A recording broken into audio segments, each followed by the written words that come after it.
I'm Tracy Baxter with today's Record Newswatch. Brace yourself. Today's rainy, milder January weather will quickly give way to another round of icy cold temperatures. By the overnight, the mercury will plunge into the single digits below zero in many parts of the region, with wind chills dropping as low as 30 below. It'll be brutally cold as well during the day tomorrow. It is the result of what is called a polar vortex that's descending on our region. It has officials in places like Middletown warning residents to stay indoors and out of the potentially dangerous conditions. In the case of an emergency, people can always call the police department and we'll make arrangements, especially on heat emergencies.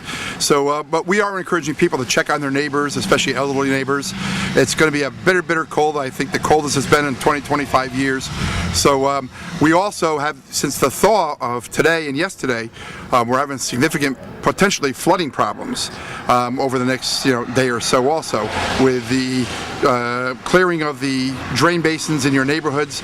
We're out today clearing snow and debris away from them, but when they freeze up and then another thaw comes, we might experience some localized flooding. Keep clicking here at Record Online for the latest on the intense cold and for information on any plans local communities may be making to help protect their potentially vulnerable residents.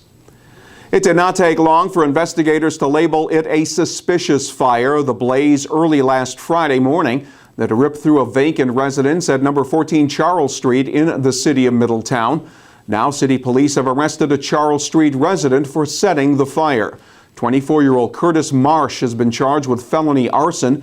Charges of felony assault, obstructing governmental administration, and resisting arrest were added after Marsh allegedly bit an arresting officer's finger.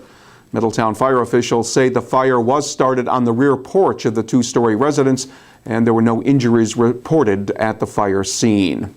Meantime, a barn used to store hay, firewood, antique furniture, and snowmobiles went up in flames Saturday afternoon on Long Lane in Bullville.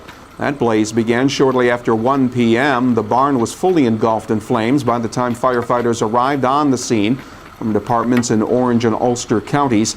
Bullville Fire Chief Joe Moore said the flammable materials inside the barn helped feed the flames.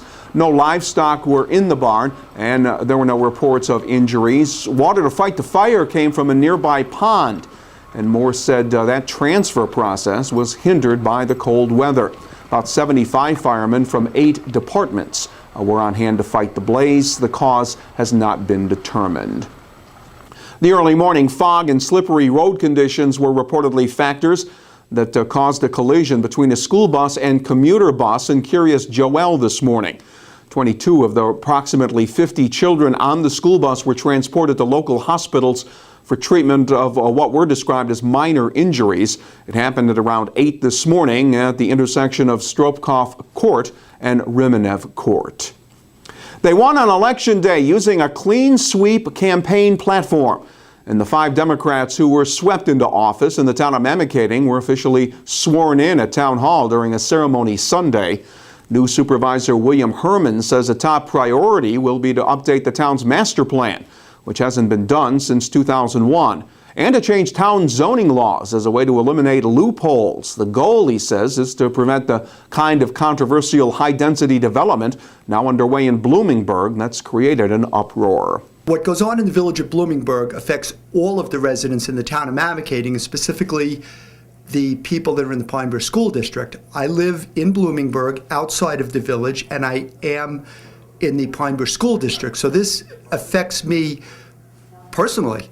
And I believe, and I'm going to investigate using town resources to defend ourselves against any of the ill effects that this project will have on us. I'm feeling that as the top elected official in this town, I would like to be reaching out to the state attorney general and the federal offices for help here. I would welcome a full investigation of every aspect of what goes on in the village and the town, and let the chips fall where they will. Just let law enforcement do their job. We got into office because we believe we need to give this community a voice, a real voice, as to what the town board decides when it comes to developing in this community and what makes sense. We want to maintain the rural community atmosphere. We don't want to urbanize this area.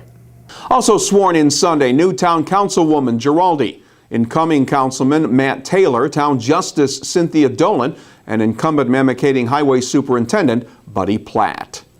And you could call it a preview of a coming attraction. Actors and those affiliated with the Hoboken International Film Festival joined Middletown Mayor Joe DeStefano and Orange County Executive Steve Newhouse at the Paramount Theater in Middletown today to talk up Rock Story, a film that's using locations in the Middletown area and will be leading off the week-long 2014 Hoboken Film Festival that'll open May 30th. Rock Story features, among others, Joyce DeWitt, one of the stars of the TV series Three's Company, who also took part in last year's film festival in Middletown. It is absolutely wonderful to be back in Middletown. I was delighted to be here, I think, in June, the end of May, early June, which was my first experience here. And number one, the people are so dear and so wonderful. And then the place is so charming. And this theater is so beautiful. Last year's Hoboken International Film Festival brought about 10,000 film buffs to Middletown. Speakers today said the filming of the movie Rock Story in our area helps build on the momentum gained from last year's festival event. We hope you enjoyed the milder temperatures from earlier today, because here comes another round of bitter cold weather. Temperatures will plummet tonight to 0 and below, and we'll wake up to sunshine but dangerously cold temperatures. The highs Tuesday not expected to get out of the single digits. Not much better on Wednesday, mostly sunny and cold, with the highs up around 20 degrees. Get an edge on the day by starting it with the Times-Herald Record. Stay on top of breaking news and winter weather information right here at Record Online. For Record Newswatch, I'm Tracy Baxter.